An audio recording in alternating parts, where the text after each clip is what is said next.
time in family devotions, more information about the children that your children are spending time with, more reading their emails, watching what they text, putting a GPS tracker on their car, hiring a private detective, in fact, getting the FBI involved.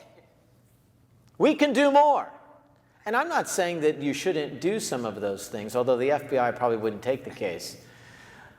But let's do this first. Let's trust the Lord.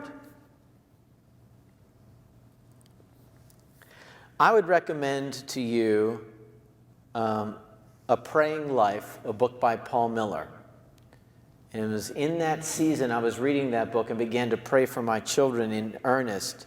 Paul Miller says this in that book: "It took me 17 years to realize I could not parent on my own.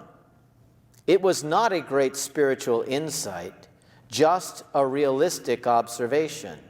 If I didn't pray deliberately and reflectively for members of my family by name every morning, they'd kill one another. I was incapable of getting inside their hearts. I was desperate." God answered my prayer.